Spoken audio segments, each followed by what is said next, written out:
everybody, and welcome to the Empowering Industry Podcast. I'm your host, Charli Matthews, and I'm excited. I'm super excited, actually, to bring you the guest today. Longtime friend, mentor, teacher. I don't even know what to call you now, but I'll let you start. Introduce yourself.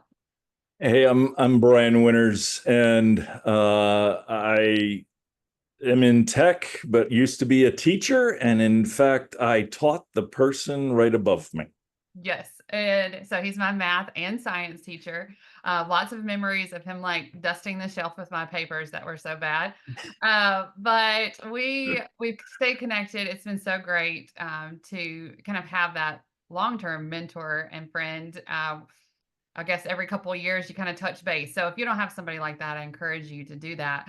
But Brian, that journey, right? From teacher to tech and everywhere in between. But let's start with teacher. Why did you want to become a teacher? So I found math very easy for me while I was in college. I had some great high school math teachers. And when I was in college, I actually was tutoring calculus while I was taking calculus. And it just was fun to tutor. I loved that. And so it was a pretty natural path for me to go into education. My wife of now 37 years was the chemical engineer at the time that her salary allowed me to teach. And but I'd always told her, if you ever want to stay home, let me know and I'll go get another job. And so, 9 years after of teaching, she took me up on that. And that's when I left. But I miss teaching. I miss teaching every day. It was so much fun. But you're still teaching. You're still doing that in a lot of different areas. And the big thing is with the teaching, and we were just talking about that. Friend of mine, there's good teachers and there's bad teachers, right? There's ones that make it fun and ones that don't. And so Brian was definitely one that made it fun. But he was also the track coach. And we can't go any further without talking about that because I did not run track and therefore I'm not cool. But tell us a little bit about, Yeah, I was a track guy all the way through high school, even ran a little bit in college and started a track team down there in Moundville, Alabama, where I met you and tried and tried and tried to get you to run for me, but you insisted on doing these other sports. And so you never did. But I had a girls team and a guys team, and the girls team was very, very gifted. And we were very close. I always called them the track daughters. And so yeah, they're very special. And they were great. They were amazing. Yes, they were winners and not just on the track field. Yeah. But I wasn't one of those. So y'all just keep that in mind as we go forward. Yeah. But you kind of took that, right? You took that passion for what you've done in your, I guess, career as a teacher. And you are competitive. So keep that in mind, right? He's a coach, Yeah. he's competitive. But then you went to Uganda and you started the Chance Project. And I got to see you do that. But I know it started years earlier than that because I would see the pictures. But tell it like it's about teaching over there too, or giving back over there. Like, how did it start in the Chance Project? So when I was in IT, a few years into that, in 2010, a buddy of mine who was the missions pastor at a church that I used to go to, a good friend, he asked me, "Hey, I want you to go to Uganda," and I was like, "No way." And but I ended up going, and it infected me. Not in a bad way. It just changed me, and he knew it. And I've been back every year since then, except for COVID. And now I go twice a year. And when I'm over there, yes, I teach kids, but I also teach, we teach pastors, we teach marriage conferences. Yes, it is teaching. And that is, I guess that's the same. I'd still also like to throw in, some geometry stuff here and there, but it never seems to come up with what I'm doing. I was talking to somebody about geometry just this week, and that was struggling. I was like, "Well, you need to call Winter. If I can pass geometry, he must have taught me something." Actually, one of my favorite classes. Um, so when you're over there, though, like I see you with the children, and you're delivering a message, right? And breaking it down in such an easy way for them to understand, both children and adults, right? Like that, like being able to teach a very complex idea very simply. And so I definitely see that. And the part that got me to go to Uganda, once you come back and you tell people about the experience Yeah. and show the pictures of the children, and like you only get like a little bit of that, right? Like it's very difficult to know unless you just go. And so it was like 10 years that Brian is showing me these pictures of these babies. And I'm like, I would love to go. I'd love to go. I would, and then when I finally realized through, being out for surgery, oh, I can be off for 2 weeks and the world doesn't shut down. I guess it's Yeah. time to go to Uganda. So that's what we did. And it does, it changes your life, sees things completely different. The joy over there is something just amazing. So Well, when you talk about the teaching, I mean, I've always been a very application side, with a geometry problem. Yeah, it's pretty, it's neat, it's interesting to me, but how do I apply this to my life? How do I make better choices based on this? And so I'm very much an application type guy when I teach, and so like marriage wise, Ephesians 5:25, husbands love your wives just as Christ loved the church and gave himself up for it. Well, what does that look like? That's what I try to teach is the application of this scripture, and how does this change my life other than knowledge of it? right. How do we apply it? What is it going to look like? And so as so I've seen that. I've seen, like you said, 37 years. Is that what you said of marriage? 37 years of Um, marital bliss. yes, yes. And like knowing as a kid, in your class, you talking about Sean and Helga back then, Yeah. it was wonderful to kind of see you now and be an adult, and kind of know that realness of that relationship. And so you're teaching people, seeing that, but then you come back home and you're like WinTech and doing IT for people, but there's more. So tell us how that integrates with business.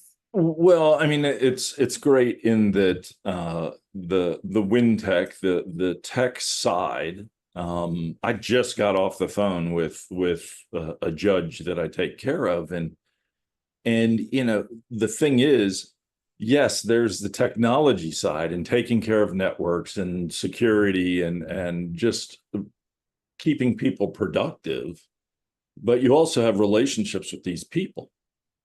And my clients, even though I take care of their networks and they pay me a substantial amount of money to do so, and yet there's clients that still give money to Uganda.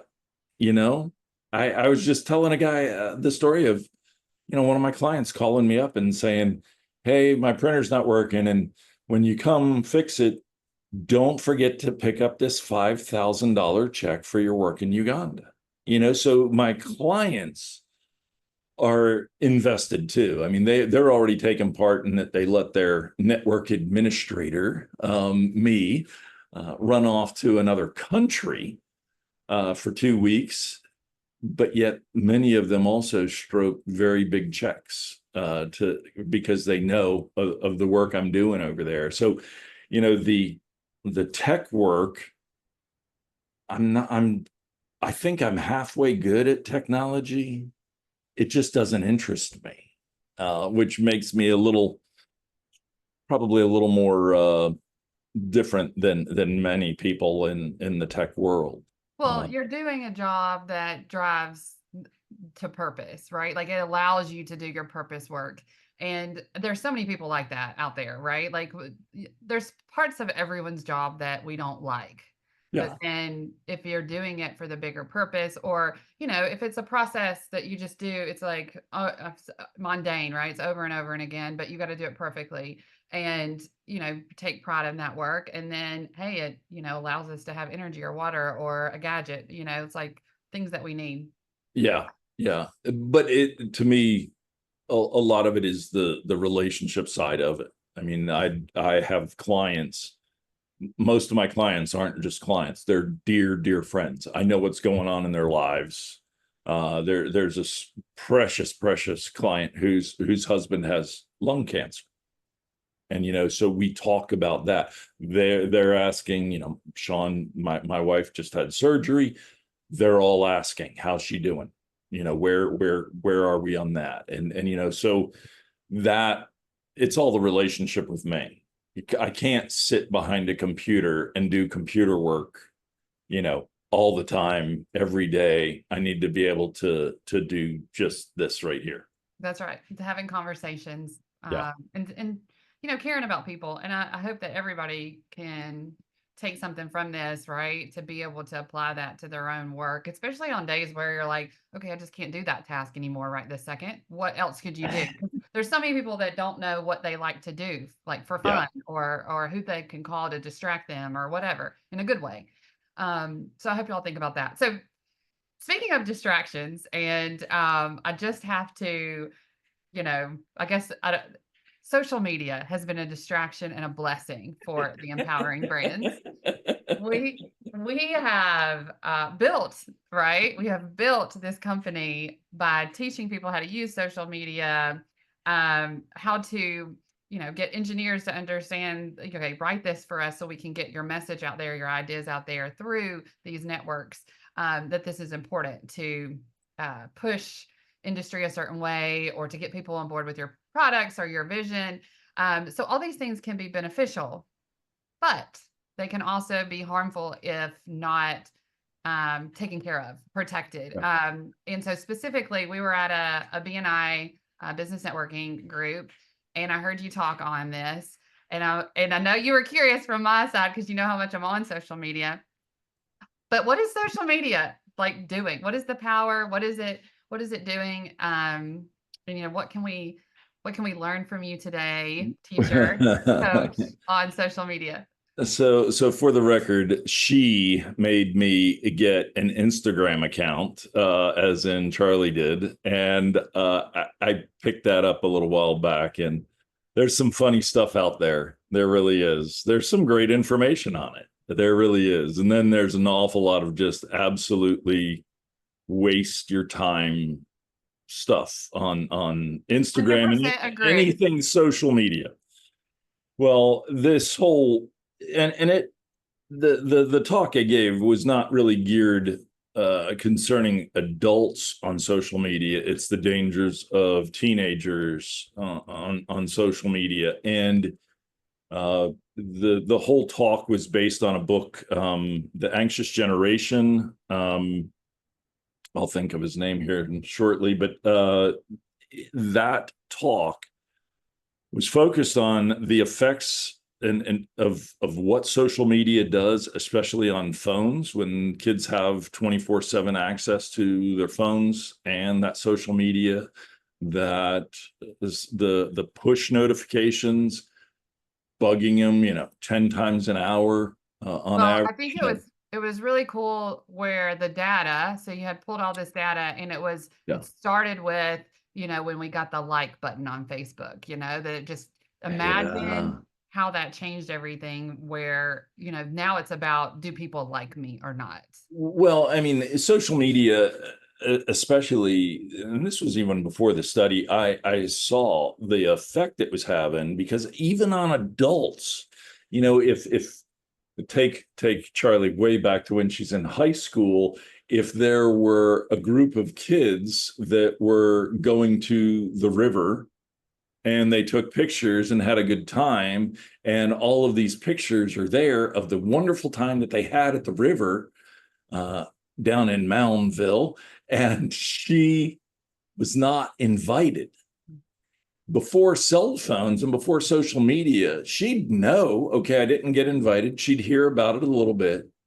But now it is a constant just hammering of, oh, I wasn't invited, because you see this person's feed and this person's feed and this person's feed, and it all is coming in and they can't get away from it.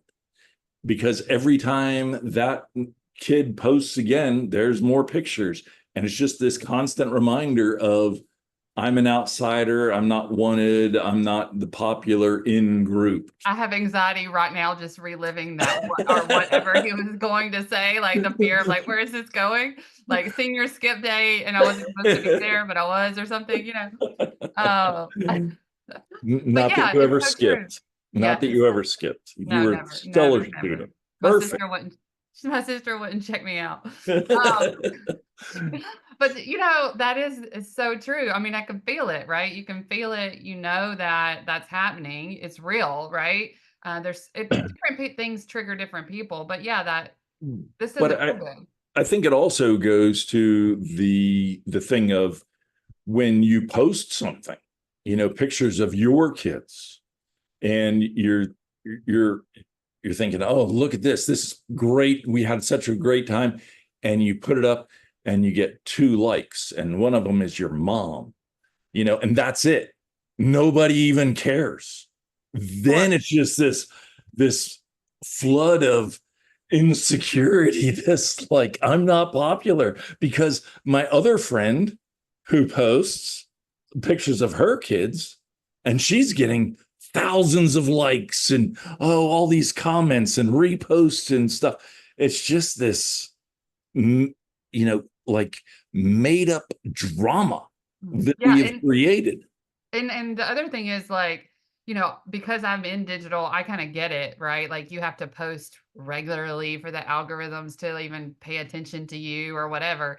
But everybody doesn't know that. I've been like how it works. And so there's also that piece of it. It's just like, well, they didn't like it because they didn't see it, or they didn't comment on it because they just don't comment. They just observe, observe, observe, which I only learned because of the digital media. I'm like, well, yeah, you've probably seen this, y'all, like where it says, well, did you see it? Okay. Well, did you comment? No. Why not? I would love for to know, but it just doesn't happen, right? It's, you know, different people, use social media in different ways. And so if we're measuring ourselves kind of adults here and marketing, for marketing people out there, like we also have to observe people's behavior. And so I Yeah. think that's the thing with the children is we have to observe our children's behavior. We have to put parameters on what they're doing, right? Well, I think where the talk that I actually focused on was not the adults. I mean, even though there is some problems there too, but during those years of, like, say 11 to 16 or so, that is a very crucial time for a kid. A lot of formative stuff happens there, and during that time, if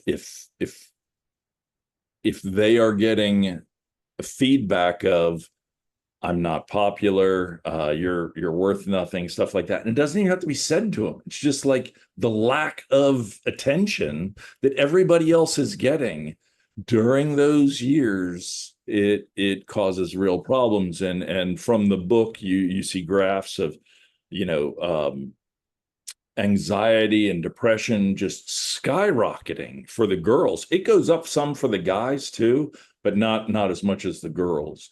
And it doesn't stop at like 18 or anything. I mean, it's affecting women and people long afterwards. It's just during those formative years, you need to be very cautious about allowing your kid on social media with it being on their phone where they have 24/7 access to it. If they have to do it, have it on a home computer in the living room where they're not sitting there, 18 hours a day, sitting there in front of that. And that way they can check what they need to.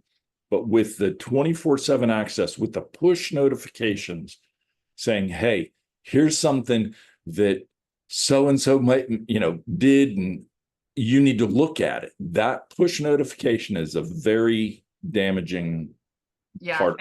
And the other part is just, I mean, the lack of sleep, honestly. If they're on their phones and they're constantly getting pinged and all of that, like they're not sleeping. They're, using that as their social interaction. I think another thing was like the play. So like when we Yeah, go to Uganda, we get to play with the kids, like play yeah, volleyball or, kickball. Winners always wins in any race. yeah. But I did get to twirl baton, so that's my thing over there. But it's play. It's like real play. And I think that was also in there in your discussion. It's like, when's the last time you got bored and you just like played in the dirt, right? Like that we're losing that creativity piece too. Well, there's another side that they talked about, and I don't even know if I got to it that much in the talk. Is there's something really neat that happens like in band where everybody has a different part, but you're part of a unified thing. I mean, it's the same thing as a team, a He doesn't really know basketball because team. he did track, Uh, but But there is the team component of track. I'm joking. I'm joking. But even think about the girls that used to do, the slap where they do this real fast. There's something very key about that where the two of you are doing the same thing. You are connecting in a certain way, whereas over the phone, that's not happening. So kids are not playing together like that nearly as much. Instead, it's screen time, and that's one of the things he gets to uh, in this book, Anxious Generation. It Uh, makes me think of a side note. Right now, like when you go into like jail or prison, like they don't let you interact with the person anymore, like get close to them with the screen. Now it's on like a video screen. So you're talking to your child or whatever through a video screen. And I just think that lack of connection and that is video. Like we are talking right now on video, yeah, but it's not the but we know same. it's not. We know it's not the Yeah, same as like being in person with somebody. And so I can see all of that. And I also see the convenience of social media, the group chats and the group things like that. I hate a group chat. Don't put me on the group chat. But there is a group me, which I'm dealing with. But that group me, if you will, like we're asking our children to be a part of that now, right? And pay attention to every post that's going out there in an immediate time frame, right? I'm going to send this out. I expect you to know it in 10 minutes and take an action. And so I think there's a lot being said, and like the data points to that. What age is it okay to start doing that? I always thought it would be, once my kids had to be away from me, right? I'd let them have a phone once they weren't going to be in my presence anymore, right? And I think that just gets younger and younger. well, it does get younger and younger, but it also kind of comes back to the helicopter parent thing of parents have to know exactly where the kid is all the time. And I know that there are some dangers out there, legitimate dangers, but the very, very small, if you were looking at probability, very, very small, and the damage that we're doing by not letting them be out on their own. Because really think about when they're playing that game, that pickup game of basketball. Um, Yes, we brought in the good sport. but without parental or adult refs, well then kids are learning how to, okay, that was a foul, no it wasn't, and how do we even reconcile, how do we resolve this, and that is a key skill that I don't think kids are learning anymore. Because do we just stop playing? Like, is that it? Game is over. We can't agree on this. We're all going, no, you're going to figure out what the answer is so you can keep playing. And that is a key skill that I think a lot of kids are now missing Yeah. because of, instead, we're on the screen and we're playing, a video game, or we're just going through YouTube shorts or whatever it is, Yeah, I instead was of talking to a interacting. teacher actually. He's out of Georgia. I'm really excited about. He's coming to Epic. That's our Empowering Pumps and Industry conference in November. But he works with high schoolers, and he's basically said on the podcast, like, don't come and ask me the question, right? Like, don't like you've got a question, you immediately think I'm going to go ask the teacher. Like, no, like sit, try to figure it out. Like, uh, Yeah. pose like here's some couple of maybes, if you will, right? Like, and I think that you're right.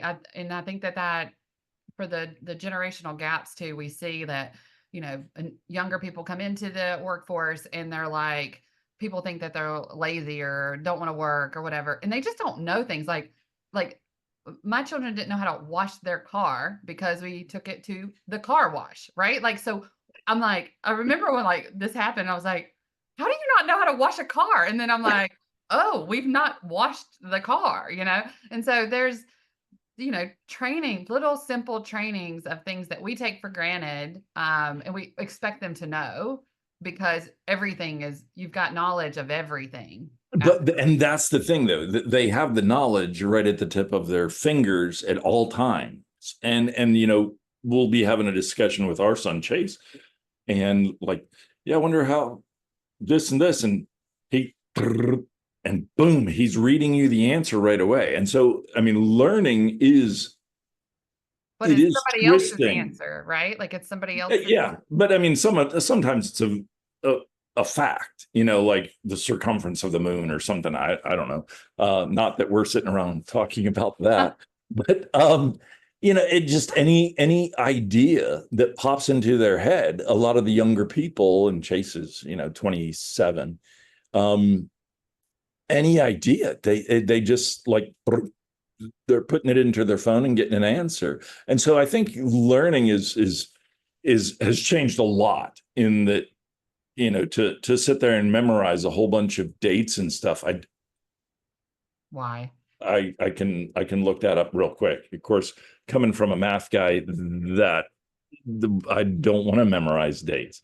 But the thing I think that learning or education has changed a lot, but you still have to do that thinking side, and that social side I think is so big, and that needs to happen with them playing unsupervised in groups. Have some real play. And so we believe in social media. There's a lot of power in social media. There's a lot of, negative and positive. I'm a I positive still person. I still say that this whole internet technology thing, it's a fad, and it's going to go away any day now. You heard it here, Brian. He's speaking it into life here. Um, okay, so I can't let you go without a little rapid fire. I'm excited about your next trips to Uganda. Of course, I want to get back there. I know that we have shared on empowering pumps and empowering women in industry about the work that you're doing over there. And it is really rewarding, y'all, to go and kind of give notebooks and pens and things like that to children, and then be so excited about that and be excited about learning and helping them get an education, which is where the fees and the donations go, is to really help them be educated. So give them a chance, hence the Chance Project. Yeah. But rapid fire questions are fun. Okay, so what's your favorite book? Probably the Ruthless Elimination of Hurry, Okay. What about music? besides the Bible. Um, I knew that one. besides for music, absolutely, no doubt, Pink Floyd. Yes. He used to sing that to us in school or play it, whatever. I don't Yeah, think you sing. Do you sing? No. no, I do not sing. It was just music played. And then what is the best advice you've ever received?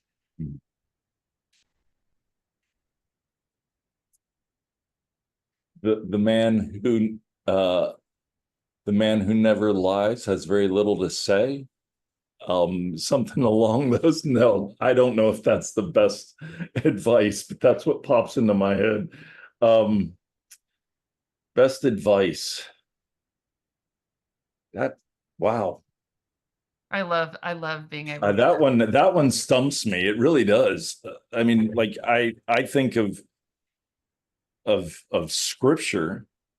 I mean, like, okay, James 1:27, the religion our Father finds as faultless and pure as this, to take care of the orphans and the widows and to keep oneself from being polluted by the world. That is probably my motto, I guess you would say, but That's so true. advice, Yeah, I that's don't true. know if Well, I'll give you this. This is your turn to come up with some since you didn't get any. Um, what is advice that you would give someone coming into either industry, into like, I feel like it's so vast. Like that's normally my question, right? Mhm. But like tech, you can advise people on tech, but you can also advise people on, teaching. You can advise people on spiritual paths. Like there's what advice would you give people? For tech, I think something is very key that so many tech people miss, and I make fun of tech people because they usually are not real good with social skills. They're really not. I always say that they're sitting in their mom's basement and they have no friends. But I think one thing that so many people in tech miss is they have stuff set up where a ticketing system and somebody has a problem, they fill out a request and they get an automated reply. If you think about that from the end user side, it's awful. Here you have somebody with a tech problem who doesn't know how to fix it, and the anxiety is rising. They fill out this thing and they get an automated reply so cold, you know, as opposed to sending the tech guy a tech person a request, like texting him, hey, I can't fix my printer's acting up. And if you can't get to it right then, just the reply through a text message of, hey, I'm on this other project right now. As soon as I get done, I'll give you a call. It lets them know, like, when Winners has it, Winners is going to take care of it. And it's just a calming thing to an end user. And I know I'm odd in that, but because most people, our size would have a ticketing system set up, and I will go into that kicking and screaming because I Well, you think can it's, tell. You can tell when it's like a robotic or yeah, coupled. or AI Yeah, created, yeah. yeah, you can tell. And So, you just don't get that warmth. Okay, it's handled, you right. know. You don't. And that's really what we want from when we're talking to somebody in tech. We are like at our wits' end and ready for somebody to help solve our problem. But even more than that, when so the bank I use, with charity in them at Renaissance Bank, they made a mistake one day.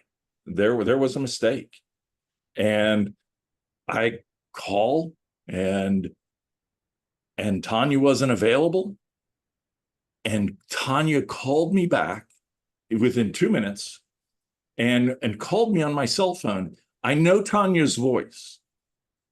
And Tanya said, I don't know what it is, Brian. I can see it. Don't worry, I'll take care of it.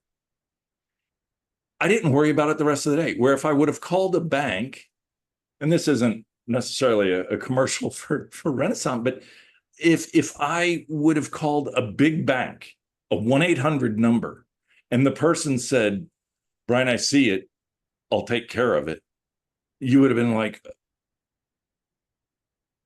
is it really taken care of? right. But since I know her voice, it's a totally different animal. And so when you're stressed like that, just that human touch, even if it's a text message, not an automated answer Response. Yes. response, Yeah. Yeah. that to me is huge. Yeah. But I love it. that's me. That is the client relationships side that I think I strive in. And so I know some tech too, but I think that that is one of my biggest strengths. And that's what I would suggest to somebody who was starting out in tech. We'll Yeah, say. because that's going to be the differentiator, right? You're going to want to work with people like that in tech Yeah, that do have those soft skills and can, make you feel at ease, right? That's what we want in that world. And that they have it under control and understand it, because we don't want to have to learn that, right? That's why we're right. working with them. Okay, so I want to give you the last word. Anything that you wanted to, leave our audience with, or how to get in touch with you? Do you wish you would have run track? Absolutely, 100%. And it's recorded. It's recorded. And no, I mean it's amazing to watch you, because everybody in my eyes, Charli is still like, Charli is Casey to me, and she's still about 14 or 15. And but it Still, has been still trying. amazing for me to watch her grow up and be so successful. Um I got that that's all. recorded too. That's Yeah, awesome. I know. And I look forward for her to go back to Uganda and work with the women over there. She does an amazing job. And if you ever want to go, get in touch with Charli, and she knows how to make that happen. Absolutely. And we are at Empowering Women in Industry conference. We will be giving to the Chance Project a portion of our raffle. So there's ways to get involved. We do want you to go because that's where the experience is. So if you do want to go to Uganda, let me know. There's all kinds of different tasks. I mean, I didn't know what I was going to be doing when I got over there. And then these women asked me to help them start a business. I'm like, okay, do you know who I am? Let's do it. And so there's so much there. Thank you, Ryan, for introducing me to that family of amazing people. I'm excited about it, about your travels and next time. So anybody, I hope that you will share this. I hope that you will, send it to a friend.